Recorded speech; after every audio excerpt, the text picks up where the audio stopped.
Quero saudar todos os irmãos com a gloriosa paz do Senhor. Amém. Aproveitando que estamos em pé, quero convidá-los a que abramos as nossas Bíblias. Nós vamos ler a palavra do Senhor em Colossenses capítulo 3, versículos 12 a 15. Colossenses capítulo 3, versículos 12 a 15. Revesti-vos, pois, como eleitos de Deus, santos e amados, de entranhas de misericórdia, de benignidade, humildade, mansidão, longanimidade, suportando-vos uns aos outros e perdoando-vos uns aos outros, se alguém tiver queixa contra outro, assim como Cristo vos perdoou, assim fazei vós também. E sobre tudo isto, revesti-vos de amor, que é o vínculo da perfeição, e a paz de Deus, para a qual também fostes chamados em um corpo, domine em vossos corações e sede agradecidos. A palavra de Cristo habite em vós abundantemente, em toda sabedoria, ensinando-vos e admoestando-vos uns aos outros, com salmos, hinos e cânticos espirituais, cantando ao Senhor com graça em vosso coração. Amém. Os irmãos podem se assentar, por gentileza.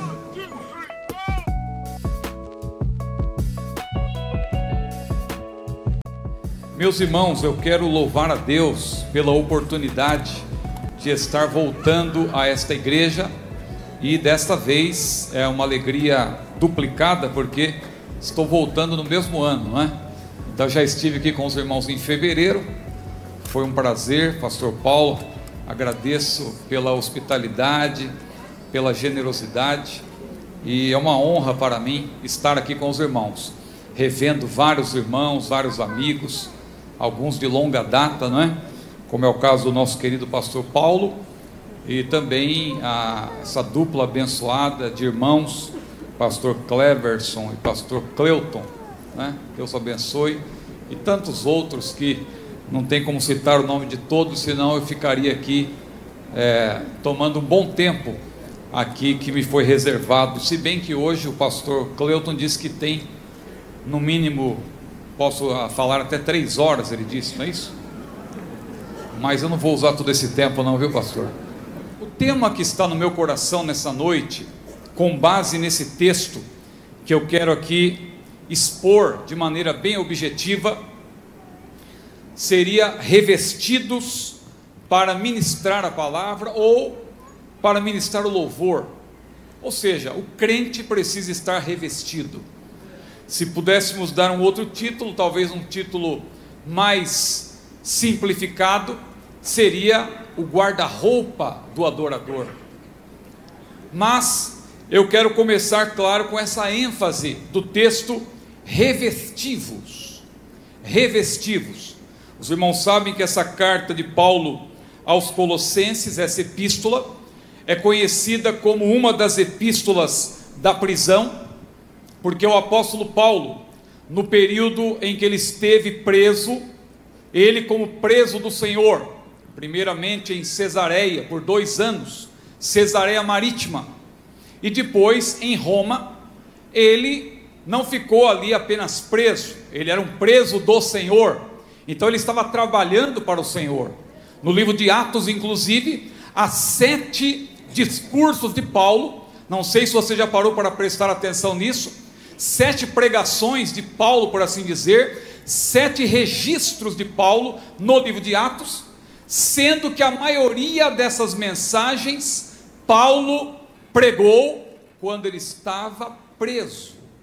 Como preso do Senhor, ele pregou para autoridades, porque você sabe, ele pregou lá quando ele esteve em Antioquia da Pisídia, no capítulo 13, 14 de Atos. Ele pregou também lá no capítulo 17, lá no Areópago, perante aqueles filósofos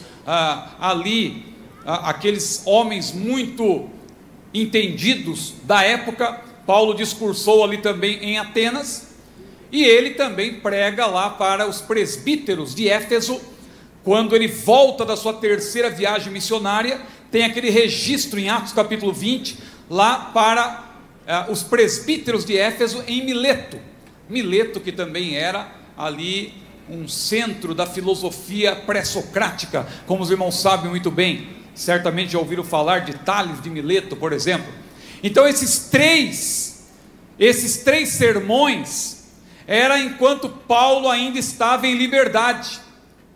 A partir do capítulo 20, 21, quando ele é preso em Jerusalém, você vai encontrar a partir dali mais 4 mensagens de Paulo, 4 pregações, e essas 4 ele já estava como preso do Senhor, lá em Cesareia, parte dessa prisão, claro, ainda em Jerusalém. Depois ele foi transferido lá para Cesareia Marítima, onde ele ficou 2 anos preso, e ele lá então, naquele seu julgamento, os irmãos conhecem os desdobramentos, ele apela para César, que na época, veja, era Nero, ninguém menos que Nero. Nero depois se torna um grande perseguidor do cristianismo, mas naquela ocasião Paulo apelou a César, que era Nero, e Paulo então é levado para Roma, onde ele fica preso 4 anos, 2 anos, 4 anos ao todo, Cesareia e Roma, mas era uma prisão domiciliar lá em Roma,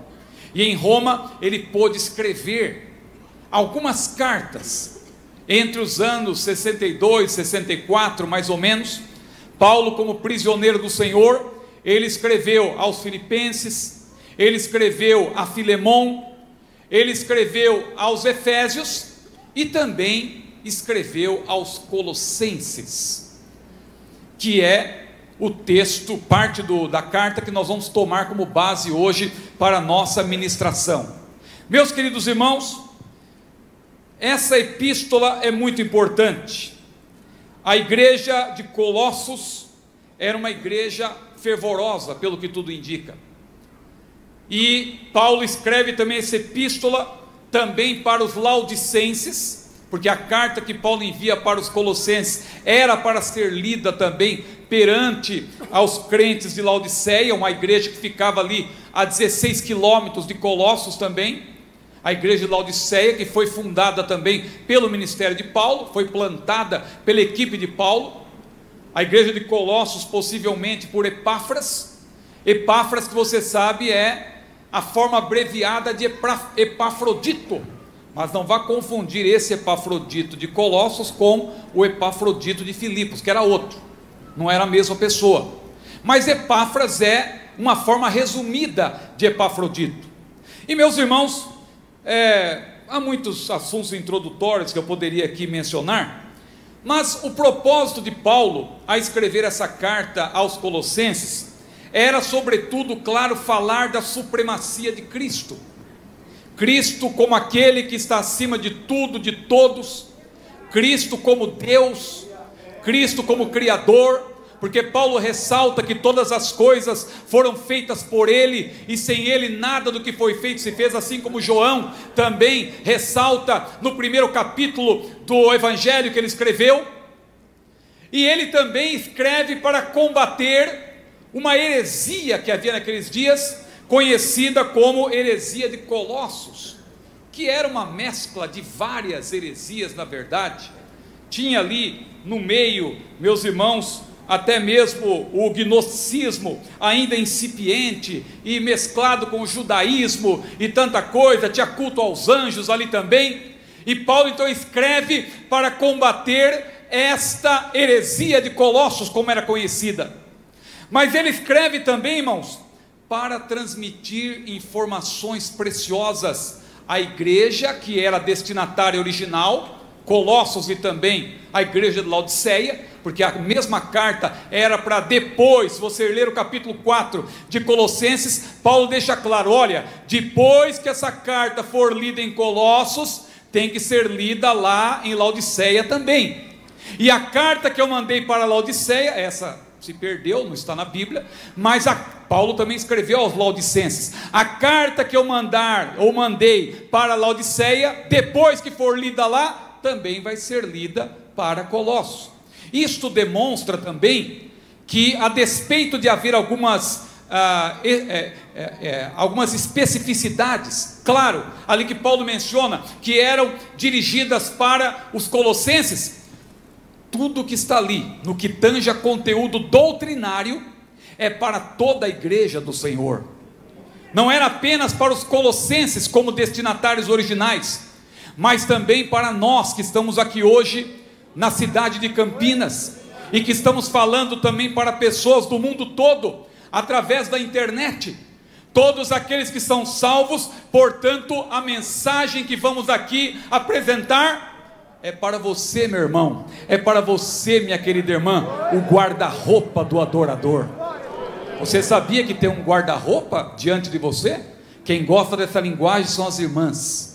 Imagine um guarda-roupa, ou um closet, assim diante de você, com várias roupas, vários sapatos, vários tipos de sapato, vários tipos de roupa, e Deus dissesse para você: vá lá, minha irmã, vá lá, meu irmão, abra a porta, pega aquela roupa, veste aquela roupa, calça aquele sapato. Meus irmãos, é mais ou menos isto que nós estamos vendo nesse texto aqui. Revestivos. Tem vários imperativos aqui neste capítulo 3. Buscai as coisas que são de cima, pensai nas coisas que são de cima, mortificai os vossos membros, despojai-vos da ira, da cólera, da malícia, não mintais uns aos outros. Vários imperativos, mas um deles, e é neste que eu quero me basear nesta noite, nós temos ali, revestivos. Irmãos, eu quero mencionar outras partes desse texto, mas vamos parar um pouco nesta ordem da parte do Senhor através de Paulo, neste imperativo, revestivos. Vamos pensar um pouco sobre isso. O que é revestir-se, meus queridos irmãos? Revestir-se é colocar uma roupa por cima de outra. Ora, quando eu vesti essa camisa, eu já estava vestido, mas quando eu coloquei o paletó por cima da camisa, o que eu fiz? Eu me revesti. Ora, revestir-se, portanto, é algo que deve ser feito por aquele que já está vestido. E eu pergunto nesta noite: o salvo em Cristo, ele está nu ou ele está vestido? Ele está vestido, porque outrora nós estávamos nus, nós estávamos desprovidos da graça de Deus, mas o Senhor nos vestiu de justiça, diz a Bíblia. O Senhor nos vestiu de vestes de salvação. E agora, para nós que temos vestes de justiça, que Deus nos deu pela sua graça, porque foi Ele quem nos vestiu, não fomos nós que nos vestimos, a salvação é obra de Deus, esta roupa veio do céu, esta roupa veio de Deus, foi Ele que nos vestiu, mediante a nossa aceitação, quando nós cremos, quando nós nos arrependemos, Ele nos vestiu. Só que agora, meu querido irmão, para mim e para você, que já estamos vestidos, tem uma ordem da parte do Senhor que está na sua palavra. E qual ordem é? Revestivos. Eu já te dei a roupa, eu já te vesti de salvação, eu já te vesti de justiça. Nenhuma condenação há para os que estão em Cristo Jesus, que não andam segundo a carne, mas segundo o Espírito. Você já se despiu daquela roupa velha, daquela roupa do velho homem, a natureza adâmica. Claro, ela ainda está presente em nós, mas ela não tem domínio, porque a Bíblia diz: o pecado não terá domínio sobre vós. Mas para nós que temos já esta roupa de salvação, meus irmãos, a ordem é revestidos. Meus queridos irmãos, a Bíblia menciona alguns tipos de revestimento, que nós poderíamos aqui mencionar antes de entrar no texto, de maneira mais objetiva. Se nós olharmos para o Novo Testamento, nós vamos encontrar alguns revestimentos importantes que estão à nossa disposição. Como eu já disse, pense num guarda-roupa que está diante de você, e revestivos implica que é você que tem que ir lá, abrir a porta, pegar a roupa e vestir, porque Deus já fez a parte dele, Deus já te vestiu, mas agora Ele quer que você se revista. Agora é você que tem que tomar a roupa que Deus já te deu também, mas é você que tem que fazer o trabalho de ir até o guarda-roupa e vestir-se, colocar a roupa por cima de outra roupa. E quais são essas roupas, irmãos, que estão nesse guarda-roupa de Deus, à disposição de todo adorador, de todo servo do Senhor, de toda serva do Senhor que está aqui nesta noite. O primeiro revestimento que eu quero mencionar, que talvez seja um texto que muita gente, quando lê pela primeira vez, até considera estranha aquela linguagem de Paulo, é o revestimento que está em Romanos, capítulo 13, versículo 14. O que Paulo diz lá? Revestivos do Senhor Jesus Cristo. Como assim, irmão Ciro? Não entendi. Eu já sou crente, eu já tenho Jesus, eu já recebi Jesus como meu Salvador. O que significa isso? Eu tenho que me revestir ainda do Senhor Jesus Cristo? Irmão, pare para meditar. Irmã, pense, permita que o Espírito Santo te oriente, para você entender esta mensagem da palavra de Deus. Revestir-se do Senhor Jesus Cristo. Senhor Jesus Cristo, para quem não sabe, é o título mais completo de Jesus no Novo Testamento. Se você quiser encontrar um título que descreve quem de fato Jesus é este o título, Senhor Jesus Cristo. Isto, aliás, desde o anúncio do seu nascimento. Lembra quando Jesus nasceu e os pastores de Belém receberam a visita ali daquele cortejo angelical? Qual foi a mensagem que lhes foi transmitida? Eis que vos trago novas de grande alegria, pois na cidade de Davi vos nasceu hoje, veja, o Salvador, que é Cristo, o Senhor. Salvador, Cristo e Senhor. Ora, Senhor Jesus Cristo significa exatamente isso. Senhor Jesus significa Salvador e Ele é o Cristo. Então veja, Senhor Jesus Cristo. Lembra da mensagem que Paulo transmitiu àquele carcereiro de Filipos? Crê no Senhor Jesus Cristo e serás salvo tu e a tua casa. Lembra da primeira pregação pentecostal que Pedro apresentou no dia de Pentecostes, quando todos foram cheios do Espírito Santo e falavam em outras línguas, conforme o Espírito Santo lhes concedia que falassem?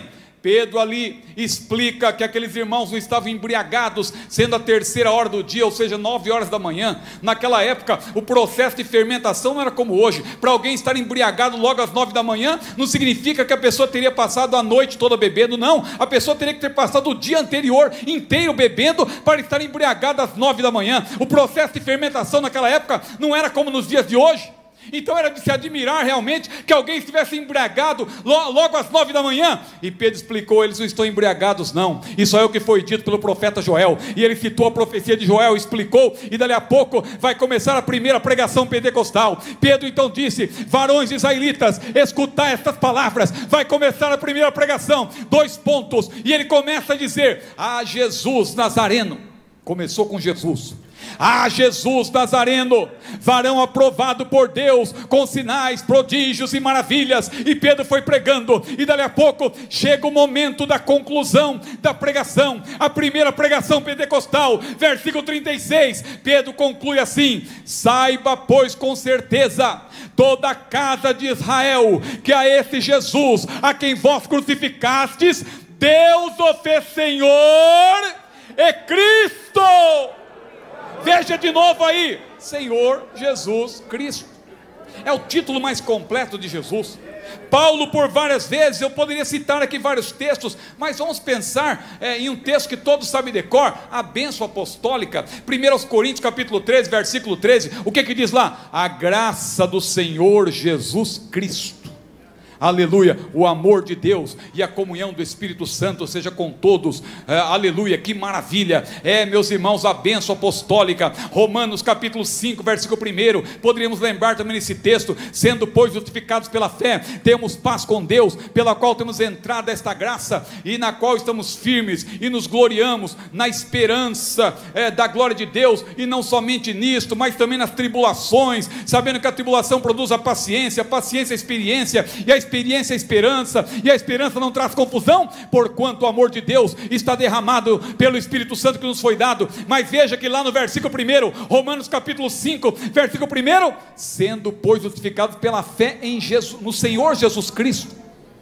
Novamente Paulo menciona Senhor Jesus Cristo. Mas irmão Ciro, tudo bem, o irmão está fazendo todas essas citações, eu já entendi, o título mais completo de Jesus no Novo Testamento é Senhor Jesus Cristo, mas o que Paulo quis dizer lá em Romanos 13, versículo 14, quando ele disse, revesti-vos do Senhor Jesus Cristo? Sabe o que ele quis dizer? Que você tem que receber Jesus como Ele é, integralmente, porque tem crente que só recebe Jesus como Salvador, mas Ele não é só Salvador, Ele também é o Cristo, mas Ele não é somente o Cristo, Ele também é Senhor. E isto, meus irmãos, fala de 3 relacionamentos do Senhor Jesus.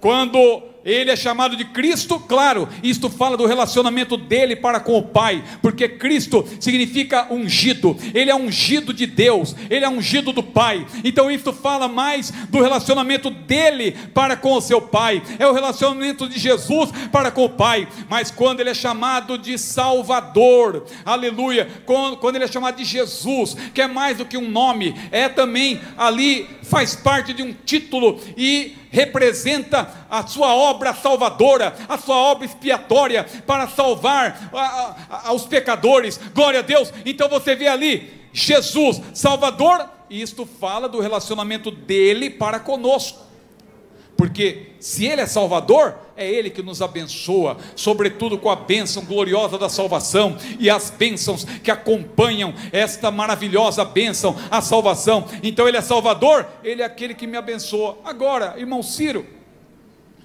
Ele também é Senhor, isso fala do relacionamento dele para conosco, mas também fala do relacionamento nosso para com Ele.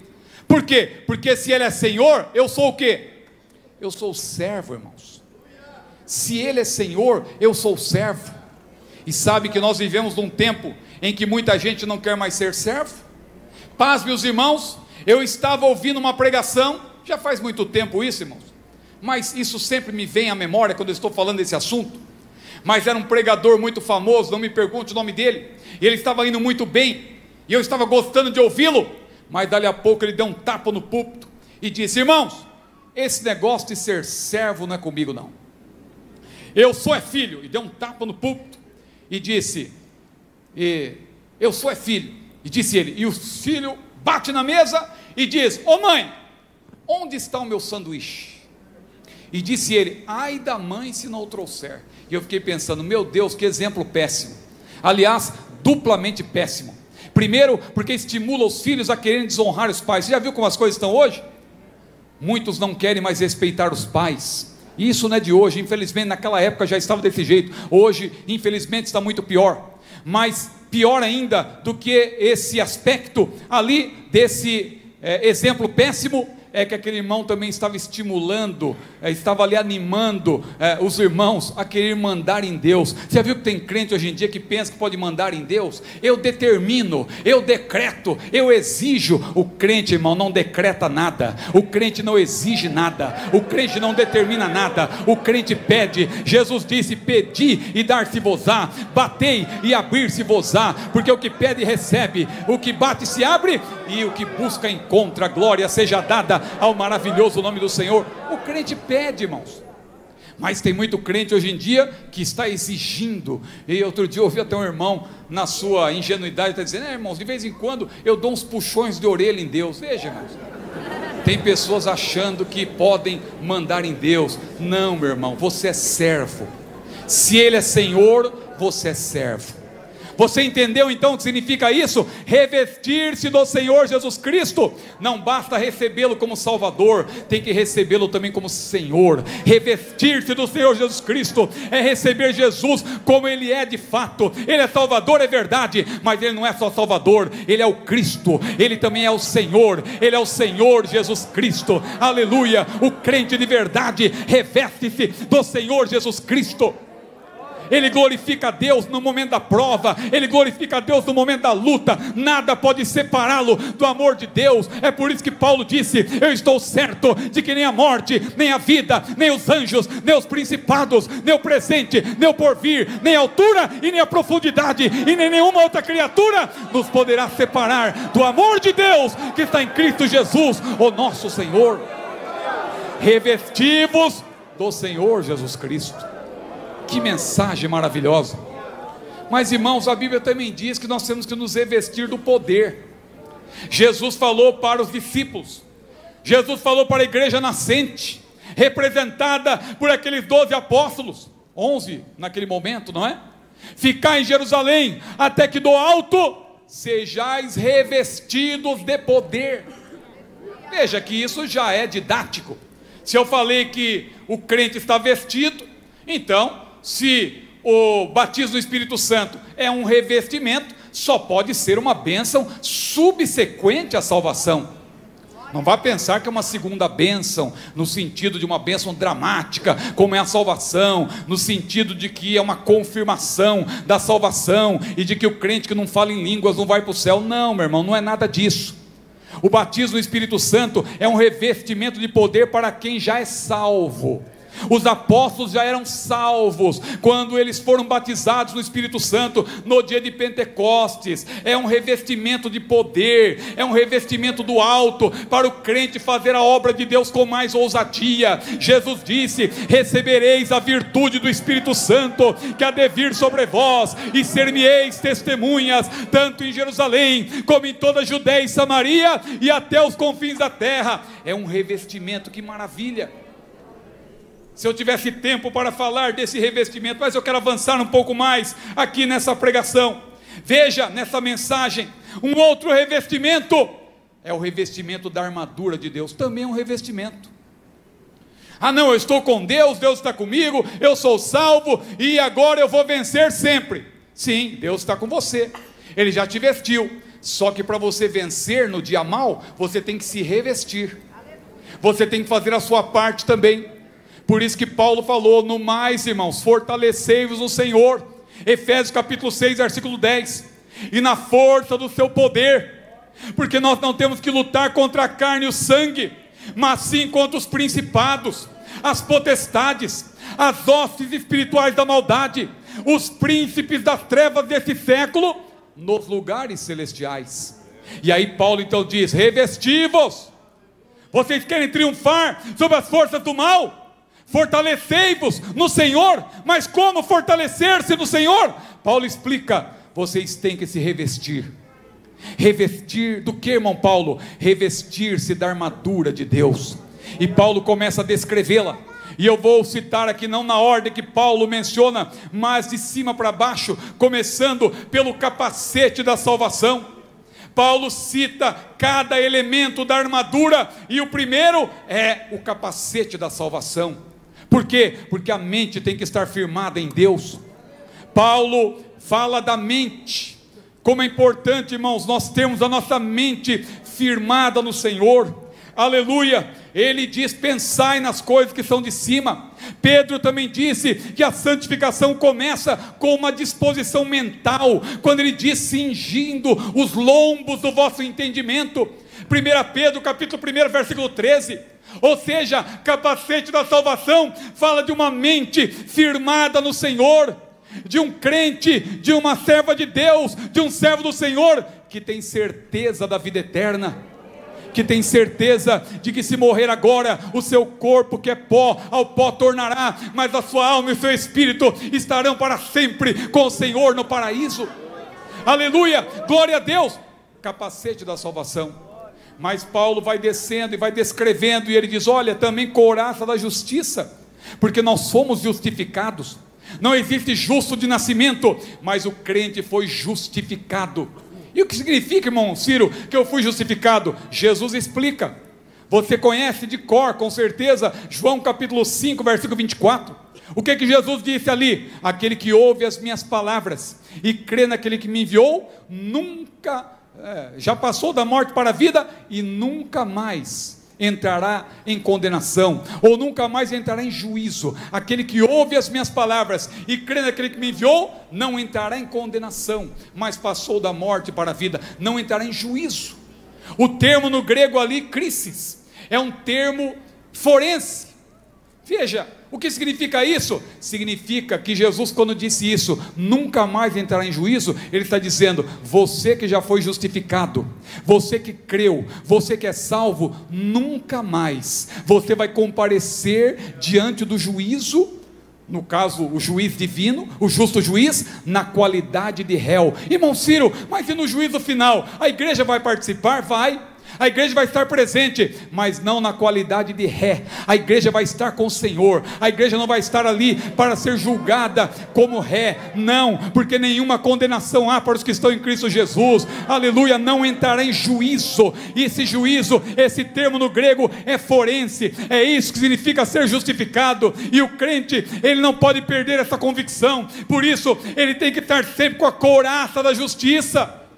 Mas também, meu irmão, ele tem que estar com o escudo da fé. Que maravilha! Para apagar os dardos inflamados do inimigo.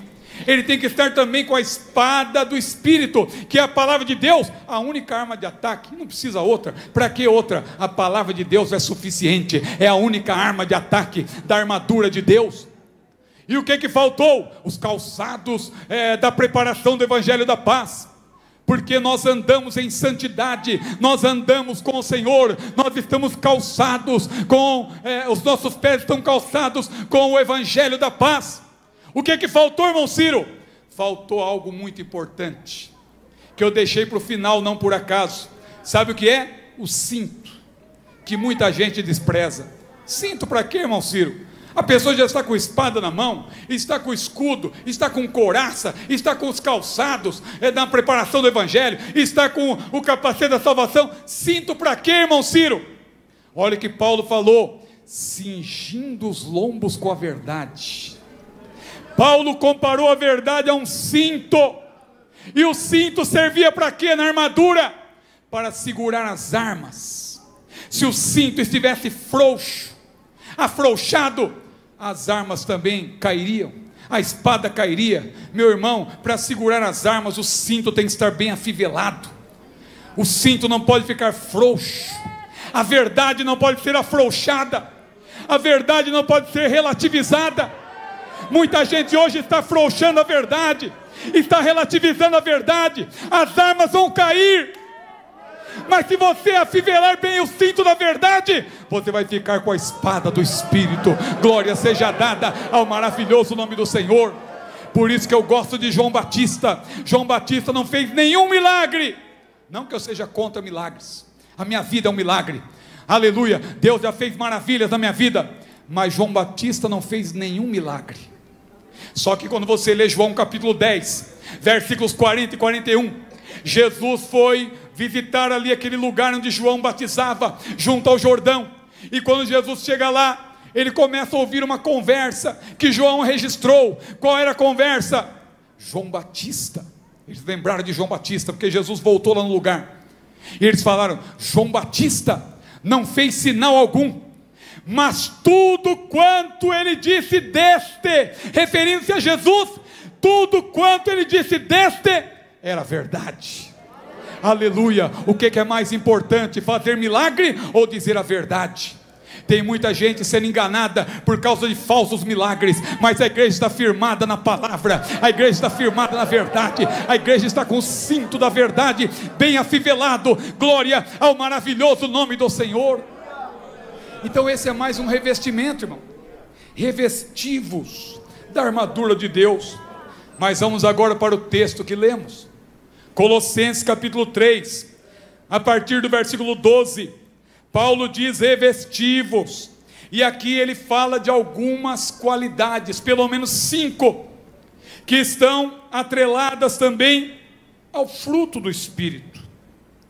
Então veja, Paulo diz que nós, como eleitos de Deus, eleito aqui, claro, é um sinônimo de salvos, pertencentes à igreja do Senhor, porque a igreja como corpo, claro, ela foi eleita antes da fundação do mundo, a igreja coletivamente, mas os eleitos, os salvos que fazem parte dessa igreja, são incluídos nela a partir do momento em que creem e se arrependem. Eles são inseridos nessa igreja, claro que coletivamente ela foi predestinada para a salvação, a igreja como corpo de Cristo. Agora os indivíduos que formam parte dessa igreja, eles vão sendo acrescentados, como diz lá em Atos dos Apóstolos, aleluia. Então aqui são os eleitos, eclectos no grego, não é? São os eleitos. E aqui, meus irmãos, esses eleitos, esses servos de Deus, santos e eleitos, diz a Bíblia, eles precisam também revestir-se. E Paulo menciona aqui 5 tipos de revestimento. E é interessante que o último é um sobretudo.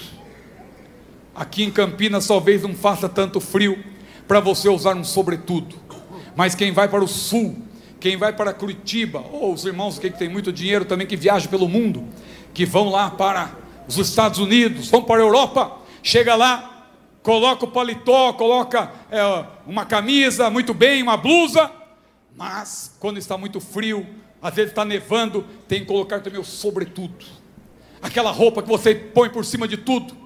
E aqui veja que interessante, a analogia de Paulo, irmãos, de maneira proposital, ele conclui aqui falando dos revestimentos, citando justamente um sobretudo, ou seja, uma roupa que é importante e que esteja por cima de todos os outros revestimentos, como que dizendo, olha, não vai adiantar nada se você buscar ter todos esses revestimentos, vai faltar esse aqui que é o vínculo, não vai adiantar nada, você vai passar frio, né? Usando aqui a minha analogia.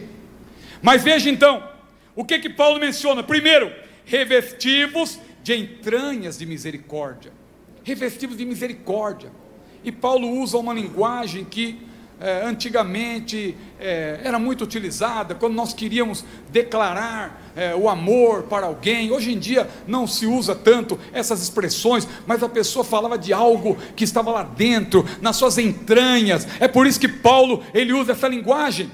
Nós temos que nos revestir de misericórdia, mas é a misericórdia verdadeira, não é aquela generosidade que a pessoa pratica, aquela bondade apenas para ficar bem na foto. Não, é algo sincero, é algo que vem lá do íntimo, entranhas de misericórdia. O crente tem que exercer a misericórdia. Mas, irmão Ciro, o que é misericórdia? Para você entender o que é misericórdia, você tem que olhar para Deus, e tem que olhar também para a graça de Deus, e comparar a graça com a misericórdia em Deus. E nós temos que ser parecidos com o Senhor, nós temos que ser imitadores de Deus. Mas, irmão Ciro, o que é graça? O que é misericórdia? Por que o irmão está dizendo isso? Se você ler Romanos capítulo 6, versículo 23, o que a Bíblia diz ali? O salário do pecado é a morte, mas o dom gratuito de Deus é a vida eterna, por Cristo Jesus o nosso Senhor. O que é salário, irmão? Salário é aquilo que você merece receber. Não é? O trabalhador, ele chega no dia do pagamento, ele quer receber o seu salário, porque ele trabalhou. E se o empregador não tiver como pagar, você, como empregado, vai ficar insatisfeito, vai reclamar, porque quem trabalha tem o direito de receber o seu salário. Então o salário é aquilo que você merece.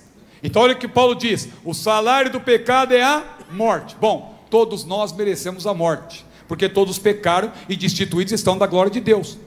Já pensou se esse versículo terminasse aí? O salário do pecado é a morte, ponto. Nenhum de nós estaríamos aqui. Mas graças a Deus tem uma palavrinha mais. Mas, e como eu gosto dessa palavrinha mas aí, irmãos, às vezes eu não gosto muito, porque as pessoas utilizam essa palavrinha para falar mal de alguém.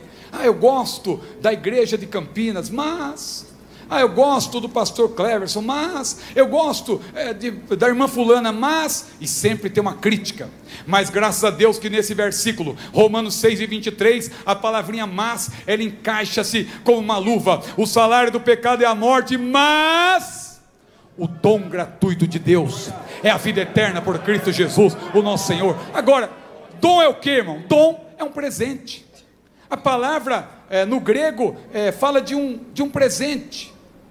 É um dom. E Paulo ainda, para ser redundante, para ser enfático, ele diz que é o dom gratuito. Ora, o dom já é gratuito, mas Paulo ainda enfatiza, é o dom gratuito. Eu falo que é gratuito porque quando você quer dar um presente para alguém, não é porque a pessoa te fez alguma coisa necessariamente, ou a pessoa trabalhou para você. Você dá um presente geralmente para alguém que você ama. Você quer dar o presente porque você ama aquela pessoa, então você diz, eu vou dar um presente para aquela pessoa. Não é porque ela fez alguma coisa, não é que eu estou pagando, não, eu quero dar, é um presente, é uma dádiva, é algo gratuito de fato. Mas Paulo enfatizou, o dom gratuito. Então veja, o salário do pecado é a morte, o que eu mereço é a morte, o que você merece é a morte. Se o versículo terminasse aí, todos nós estaríamos condenados. Mas aí veio o presente, o dom gratuito de Deus, é a vida eterna. Você entende aí lendo esse versículo, a diferença entre graça e misericórdia? Por quê? O que é misericórdia? A misericórdia é quando Deus não dá o que você merece. O que é a graça? É quando Deus dá o que você não merece. A misericórdia, Deus não dá o que você merece. Por isso que a Bíblia diz que as misericórdias do Senhor são a causa de nós não sermos consumidos. Ou seja, eu merecia a morte, eu merecia a condenação, mas pela misericórdia, Deus não dá o que eu mereço. Agora, se eu sou pecador, eu mereço a morte, e Deus me dá a vida eterna, então o que Ele está fazendo? Pela graça, Ele está dando o que eu não mereço. Então misericórdia é Deus não dar o que eu mereço, graça é Deus dar o que eu não mereço. Mas irmão Ciro, por que tudo isso? O versículo diz, revestivos de entranhas de misericórdia. Onde irmão quer chegar? Eu quero chegar na seguinte explicação, na seguinte conclusão. Meu querido irmão, revestir-se de misericórdia significa você ser uma pessoa que não vai retribuir conforme aquilo que fazem contra você. É você não dar às pessoas aquilo que elas merecem. A pessoa se levanta contra você, a pessoa te calunia, a pessoa quer o seu mal, mas você se reveste de entranhas de misericórdia, e você não vai fazer o que a pessoa merece, porque aliás é isso que o diabo quer, que você revide, que você faça um mal maior ainda do que aquele que lhe fizeram. Mas meu irmão, minha querida irmã, a palavra de Deus para você hoje é esta: revista-se de entranhas de misericórdia. Não revide, espere no Senhor. Nós temos vontade de revidar, a nossa natureza adâmica ainda está aqui. O Senhor ainda não nos tirou o pecado, a presença do pecado. Meus irmãos, nessa atual condição, o pecado ainda habita em nós. Ele pode ser dominado, porque a Bíblia diz: o pecado não terá domínio sobre vós. Mas o pecado só estará ausente quando nós formos arrebatados, porque a Bíblia diz: o mesmo Senhor descerá do céu com alarido, com voz de arcanjo e com a trombeta de Deus, e os mortos em Cristo ressuscitarão primeiro, depois nós, os que ficarmos vivos, seremos juntamente com eles arrebatados a encontrar o Senhor nos ares.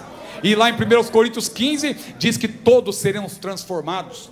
Não somente os mortos em Cristo, mas os vivos também serão todos transformados. E ser transformados ali implica glorificação. Nós vamos ser glorificados, e glorificação significa que o pecado não mais estará presente. Não estará mais presente. Mas hoje, irmãos, para nós vencermos o mal, nós temos que nos revestir. Para você não revidar, para você não querer se vingar, para você não querer retaliar, para você querer tomar as armas do inimigo, e em vez de tomar as armas da nossa milícia, que não são carnais, diz a Bíblia, para você não fazer isso, você tem que se revestir. E aqui Paulo disse: revestivos de entranhas de misericórdia, mas revestivos também de benignidade, que está relacionado com isso que eu acabei de falar. O crente cheio do Espírito Santo faz o bem a todos, especialmente, claro, aos domésticos da fé, mas ele faz o bem a todos. Ele não pensa em vingança, ele entrega tudo nas mãos do Senhor, é claro.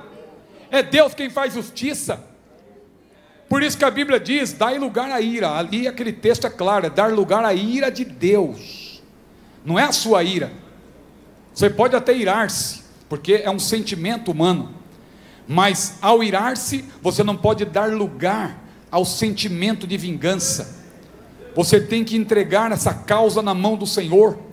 Por isso que Paulo disse: se o teu inimigo tiver fome, dá-lhe de comer, se tiver sede, dá-lhe de beber, porque fazendo isto, amontoarás brasas de fogo sobre a sua cabeça. Em outras palavras, ele vai ficar com a cabeça quente, ele vai ficar com remorso, porque ele está querendo o teu mal, ele faz de tudo para te prejudicar, mas você só responde com o bem. você retribui com o que é bom. Aleluia. É esta que é a nossa postura, que é difícil, irmãos. Eu estou falando aqui como ser humano. Não é fácil você suportar, mas se você estiver revestido, aleluia, o Senhor vai te dar graça. Aleluia. Revestivos de benignidade, revestivos também de humildade. Irmão, ninguém nasce humilde. Ninguém nasce humilde. Humildade também não vem com oração. Ah, irmão, se não vem com oração, não sabia. Você pode até orar, Deus vai te ajudar. Claro que oração nunca é demais, mas às vezes eu ouço, às vezes a gente chega mais cedo para orar e dobra o joelho assim no banco, e o irmão está orando do lado, a gente acaba ouvindo oração, e aí o irmão está dizendo: Senhor, eu quero ser mais humilde, Senhor, me humilha, Senhor, me humilha, eu quero ser mais humilde. Graças a Deus que o Senhor não ouve esse tipo de oração. Já pensou se Deus fosse te humilhar, irmão? Se Deus fosse fazer como fez com Nabucodonosor? Porque Nabucodonosor se ensoberbeceu, e ele ficou como um animal quadrúpede, cresceu pelo nele, cresceu as unhas como dos animais, e ele ficou literalmente pastando, 7 tempos diz a Bíblia, porque ele se exaltou, ele começou a olhar para a Babilônia, para o palácio, que de acordo com os entendidos, era uma das maravilhas do mundo antigo. Não é esta grande Babilônia que eu levantei, que eu edifiquei com a força da minha mão, eu. Contudo, uma voz caiu do céu, que não era outra, era a voz de Deus, e ele disse: Nabucodonosor, passou o teu reino. Só que depois, no fim do capítulo 4 de Daniel, ele reconhece, ele diz: agora eu reconheço. E ele falou de Deus, aleluia, porque ele precisou ser humilhado, ele precisou ser abatido. Meu amado irmão, você não precisa passar por isso. Sabe por quê? Porque a Bíblia manda você se revestir de humildade. Aliás, no Antigo Testamento, a Bíblia diz: se o meu povo, que se chama pelo meu nome, se humilhar e orar, e buscar a minha face, e se arrepender, e se converter dos seus maus caminhos, então eu ouvirei dos céus, e perdoarei os seus pecados, e sararei a sua terra. Veja, se o meu povo se humilhar, é você que tem que se humilhar. Não adianta você orar: Senhor, me humilha, se você não adotar uma conduta e uma postura de modéstia. Mas enquanto você se considera a 4ª pessoa da Trindade, não tem como Deus te abençoar. Enquanto você pensa que é vice-Deus, e cada hora eu ouço uma nova sobre isso, Jeová Júnior, né, que o pessoal fala, como que é? Professor de Deus, vice-Deus, 4ª pessoa da Trindade. E o camarada começa a viajar um pouco, Deus vai abençoando e tal, e por enquanto está pregando aqui em Campinas, mas dali a pouco começa a viajar pelo Brasil, já se sente importante, e aí Deus abre a porta, viaja, vai lá para o Paraguai, aqui perto, mas nem vai muito longe. Aí quando volta: agora eu sou conferencista internacional. Irmãos, esse título está ficando batido, viu? Com todo o respeito. Às vezes as pessoas nos chamam assim, não tem problema. Se alguém te chamar de conferencista internacional, não tem problema. Mas a pessoa ficar usando isso: eu sou conferencista. Daqui a pouco, irmãos, não vai ter mais, vai ter que usar um título melhor. Conferencista interplanetário, conferencista intergaláctico, porque esse título, conferencista internacional, irmãos, muitos já têm. E tem gente pensando que lá no céu o galardão também é por título. Não, meu irmão, o galardão no céu não é por título.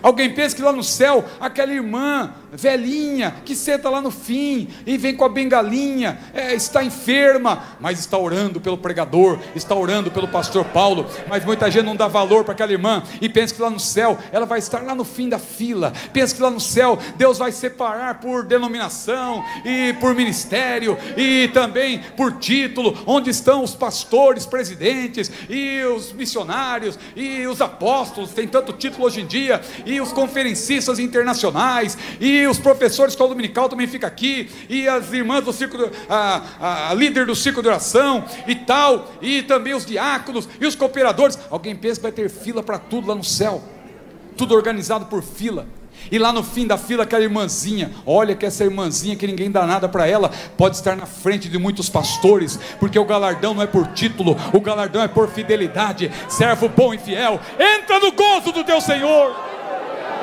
Aleluia. Não é o título que faz a pessoa, é a pessoa que faz o título. Aleluia. Filipe, irmãos, eu fico maravilhado quando eu leio sobre Filipe. Lucas escreveu o livro de Atos de forma linear, quando ele escreveu, e chega no capítulo 8, claro, naquela época não tinha capítulos e versículos, mas na nossa Bíblia hoje é o capítulo 8, quando ele chega no capítulo 8 de Atos, ele poderia já ter dito, Filipe, aquele que era o evangelista, que foi chamado de evangelista. Não, Lucas fez questão de não falar nada ali. Lucas apenas retrata o que aconteceu, fala ali da obra que Filipe realizou, que maravilha, e aquilo ali era antes da conversão de Paulo. Veja quanto tempo passou. Você vai para o capítulo 20 de Atos, só aí tem um salto de mais de 20 anos. Paulo já está voltando da sua terceira viagem missionária. Aí Paulo chega na casa de Filipe, lá em Cesareia Marítima. Filipe tinha 4 filhas que profetizavam. Filipe era um evangelista, e ali houve um verdadeiro culto pentecostal, porque Paulo chega lá, Paulo era apóstolo, pregador, mestre. Dali a pouco chega Ágabo, que era profeta, e já estava Filipe o evangelista, e já estavam as filhas dele que profetizavam. Que culto pentecostal foi aquele, que maravilha, que reunião abençoada. E Lucas ali diz, Filipe o evangelista. Mas por que só no capítulo 21? Capítulo 21, por quê? Capítulo 20, por que é o 21 já? Por que Lucas só cita Filipe como, adjetivando como evangelista, lá em Atos 21, por que ele já não disse no capítulo 8? Isso aí tem uma lição para nós. Nada na Bíblia é por acaso. Sabe o que Lucas está querendo transmitir? Exatamente o que eu acabei de falar. E os antigos falavam, não é o título que faz a pessoa, é a pessoa que faz o título. Filipe não tinha título de evangelista, mas ele já fazia a obra de um evangelista. Quando ele foi reconhecido, quando ele foi chamado de evangelista, ele já era evangelista, porque ninguém recebe o título para ser, a pessoa já é, e o título é apenas confirmação por parte da igreja, mas o dom vem de Deus, a chamada vem de Deus, tudo vem do Senhor. Filipe já era um evangelista, ele já fazia a obra do evangelista, e ele era humilde, irmãos. Nós precisamos nos revestir de humildade. Humilhai-vos, disse Pedro. Humilhai-vos, veja como é um imperativo. Não adianta você apenas orar, me humilha, me humilha. Não, tem uma ordem, humilhai-vos, é o imperativo. Como assim? Como que eu vou me humilhar? Nesse sentido, você tem que adotar uma postura modesta. Você tem que adotar uma conduta de modéstia. Ao falar com as pessoas, ao tratar com as pessoas. Porque tem muita gente, irmãos, que sempre se considera superior, sempre se considera mais importante do que os outros. Não, meu irmão, trate as pessoas de maneira generosa, saiba agradecer. É preciso se humilhar, é preciso se considerar pequeno. Eu, por exemplo, aqui hoje, eu nem quis falar para não tomar tempo, mas eu me sinto aqui diminuto, como alguém diria, né? Numa igreja com tantos mestres, a começar pelo nosso querido pastor Paulo e tantos outros que aqui estão. Mas, meus irmãos, que nós nos consideramos pequenos.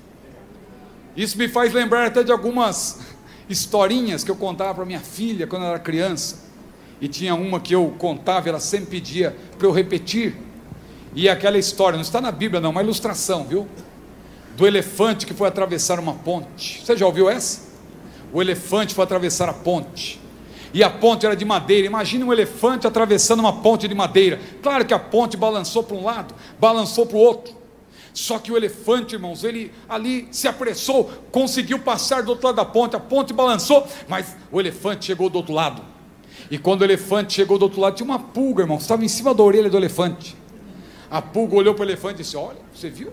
Balançamos a ponte. Veja, irmão, a pulga não tinha feito diferença nenhuma, mas se achava importante. E tem gente que é assim: eu sou fulano de tal, se eu não estiver lá, nada acontece. Meu irmão, revista-se de humildade. Aleluia, revestivos de humildade. Olha outro ponto, revestivos de mansidão. Irmãos, ninguém nasce manso, irmãos, não tem manso de nascimento. Aleluia, nós somos mansos porque o Senhor nos salvou e nos abriu a porta para nós melhorarmos a cada dia. Não existe manso de nascimento, mas nós temos que ser mansos e humildes de coração, não apenas de aparência. Jesus disse: vinde a mim, todos que estáis cansados e oprimidos, e eu vos aliviarei. Tomai sobre vós o meu jugo, aprendei de mim, que sou manso e humilde de coração, e encontrareis descanso para as vossas almas, porque o meu jugo é suave, o meu fardo é leve. Aprendei de mim, que sou manso e humilde de coração. O crente tem que ser manso. Mas veja outro revestimento: revestivos de longanimidade. E Paulo explica, porque muita gente pode não entender essa palavra, que não é uma palavra tão difícil de entender. Longanimidade significa ter o ânimo longo, significa ter paciência. Mas Paulo, ele no versículo seguinte, ele explica: suportando-vos uns aos outros, e perdoando-vos uns aos outros, se algum tiver queixa contra outro, assim como Cristo vos perdoou, assim fazei vós também. Claro que aqui tem mais uma virtude importante, o perdão, mas está atrelada também a própria longanimidade, a própria benignidade que Paulo já tinha mencionado.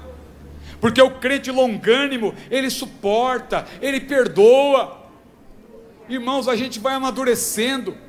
O crente, ele tem que ser a cada dia mais crente, porque a vereda do justo é como a luz da aurora, que vai brilhando, cada dia mais, até ser dia perfeito. A santificação é como subir uma escada que não tem o último degrau. Você sobe um degrau hoje, Deus olha para você e diz: está bom, meu filho, mas ele não está ótimo, sobe mais um, clama a mim, que eu vou te responder, eu vou te anunciar coisas grandes e firmes, que não sabes. Quem é justo, quem é santo, santifique-se ainda. Quem é sujo, suje-se ainda. Mas a igreja quer se santificar. Glória ao maravilhoso nome do Senhor. E o crente, ele vai cada vez mais, irmãos, ficando experiente, e ele vai perdoando, ele vai encarando as coisas de maneira diferente. Até mesmo o pregador. Eu conto um caso, irmãos, que outro dia eu até coloquei um vídeo ali no meu Insta sobre isso, não é?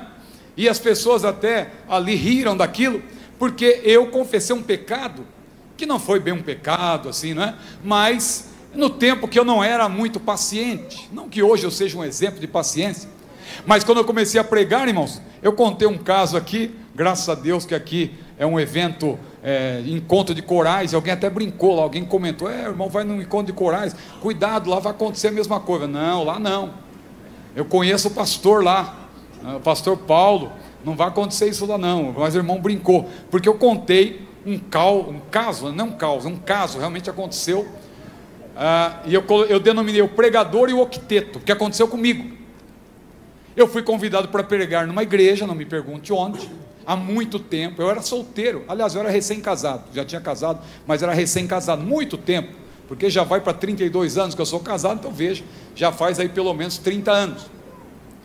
E eu cheguei lá cedo, com vontade de pregar, tinha orado e tal, cheguei para orar e tudo, e o culto começa, 7 horas ali cantando, que maravilha, 7h30 cantando, claro, normal, o culto tem a parte de louvor. 8 horas cantando, ainda está dando uma normalidade. 8h30 cantando, eu já comecei a ficar preocupado, porque o culto vai terminar 9 horas. Eu pensei: bom, vai passar que hora para a pregação? Vou fazer um resumo, que eu já comecei a olhar para o meu esboço, eu vou ter que resumir isso aqui e tal. Mas aí chega 8h40, 9 horas, e aí, irmãos, tinha um octeto que tinha sido convidado para cantar. Você sabe o que é um octeto? Um grupo com 8 vozes. Aí o pastor falou: irmãos, está conosco o octeto, e eles vão cantar 10 hinos. Eu pensei: não é possível. Ele até brincou: é o octeto, mas vai cantar 10. Aí eu pensei: é um gracejo que ele está fazendo, porque cantar 10 hinos essa hora, não é possível, nem que fosse no começo do culto. Mas ele estava falando sério, irmãos, por incrível que pareça. Quando chegou no terceiro hino, os irmãos olharam para o pastor: tá bom, não, eu falei 10, é 10, continua, o povo gosta de vocês aqui, mais hinos. Aí foi cantando, o tempo foi passando, 9h30, 10 horas, porque tem gente que não se preocupa com o horário do culto, e era um lugar um tanto quanto perigoso, irmãos, que eu conhecia. E aí, irmãos, chega a hora da oferta, e aí, olha, irmãos, vamos tirar a oferta, e o octeto vai cantar mais um hino. Chamou o octeto de novo. Irmãos, o octeto não parava de cantar, e eu já estava nervoso. Imagina um pregador nervoso. Pronto, aí vem o meu pecado, né, que eu confesso. Porque quando chegou a hora da pregação, o pastor falou assim: irmãos, Agora chegou a hora mais importante do culto. Eu fiquei pensando, imagina se não fosse, não é? 10 para lá das 10 horas. E vai eu lá, nervoso, muito jovem. Falei, não vou pregar coisa nenhuma. Só que eu sempre fui bom de ironia, sabe, irmãos? Eu sempre, quem lê meus livros até eu uso um pouco de ironia e tal. E o meu erro foi que o meu pecado, né? Eu ironizei. Falei assim, irmãos, eu estou aqui com a mensagem preparada, cheguei aqui cedo para a oração e tudo, estou com o esboço pronto. Mas, irmãos, com toda sinceridade, o octeto está cantando tão bem, que eu acho que o pastor vai pedir para eles cantarem mais alguns hinos. Então nessa noite eu não vou pregar. Irmãos, eu falei aquilo e sentei. Quando eu sentei, o pastor, irmão, por favor, prega. E prega. Eu falei, pastor, mas agora não dá mais, está muito tarde e tal. E eu vi que ele ficou incomodado e tal. E eu guardei aquilo, porque para muitos, bela resposta. Só que aí a gente começa a pensar depois com o tempo. Aí eu lembrei daquela palavra de Paulo, quando Paulo disse para Timóteo, Timóteo, conjuro-te perante Deus, o Senhor Jesus Cristo, que há de julgar os vivos e os mortos, na sua vinda e no teu reino, que pregues a palavra, instes, a tempo e fora de tempo, veja, redargos, exortes. Agora note, com toda longanimidade e doutrina. Em outras palavras, Timóteo, quando você for pregar, na sua pregação, duas coisas não podem faltar: tem que ter longanimidade e tem que ter doutrina. Irmãos, se tivesse tempo para falar disso agora, doutrina, já viu que estão pondo de tudo na pregação, menos doutrina? Tem de tudo na pregação hoje, estão pondo de tudo. A pregação cada vez mais vai ficando de lado, tem que ter tudo na pregação. Tem que ter lá um arranjo musical para estar junto com o pregador, tem que ter uma peça de teatro, porque a pregação em si parece que não tem mais graça. A pregação perdeu a graça. Nessa geração pós-moderna tem que ter uma roupagem, tem que agradar as pessoas, tem que pôr de tudo na doutrina, na pregação, digo. Mas Paulo falou para Timóteo, põe doutrina, e a doutrina ali é a palavra de Deus, a palavra de Deus devidamente compendiada, devidamente explicada. Isso que é doutrina no Novo Testamento. Doutrina no singular é a palavra de Deus explicada. E Paulo falou, Timóteo, põe doutrina. Só que antes da doutrina ele falou, põe também longanimidade. O que é longanimidade? É paciência. Timóteo, não vá se irritar, tenha paciência quando você falar, porque às vezes a gente está pregando, irmãos, e os irmãos não sabem como ter obstáculos para um pregador. O pregador que prega a palavra, ele tem dificuldades antes, durante a mensagem, e depois ainda recebe críticas. Mas durante a pregação, ele tem dificuldades, as mais diversas, dificuldades com ele mesmo, porque às vezes ele tem limitações, ele tem dificuldades, e ele encontra oposição às vezes, ele encontra um auditório hostil, ele encontra pessoas que não estão preocupadas com nada. Ele está pregando, a pessoa está vendo a rede social, ele está pegando a pessoa, às vezes está, paz, meus irmãos, a gente vê a pessoa com fone de ouvido, talvez ouvindo algum jogo de futebol importante, não sei porque veio para o tempo, mas a pessoa está com fone de ouvido e tal, e está acompanhando alguma coisa. Bom, tem exceções, né? Não vamos aqui generalizar, vai ver que é um segurança, tal, está precisando ouvir alguma coisa, alguma instrução, a gente não sabe. Mas o pregador, irmãos, ele enfrenta todo tipo de obstáculo. Agora imagine se eu aqui, ou em qualquer lugar que eu estiver pregando, eu perco a paciência. Eu estou pregando, eu olho, fico olhando. Aliás, eu adotei uma maneira de pregar que os irmãos devem estar percebendo. Eu não gosto de ficar olhando muito para as pessoas. Eu olho assim por cima, eu estou olhando para os irmãos. Mas, às vezes, tem alguns pregadores que olham assim, né? Olha assim, eu já não faço isso. Porque vai que eu olho para o irmão está sonolento. Aí eu vou querer mexer com aquele irmão, irmão, acorda aí, irmão, né? Agora, se olha para o irmão que está animado, claro, eu vou ficar animado. Mas às vezes acontece você olhar para o irmão que está com sono, está encostando a cabeça na parede, como aquele irmão que pensava que estavam dormindo na pregação dele, ele mandou gravar.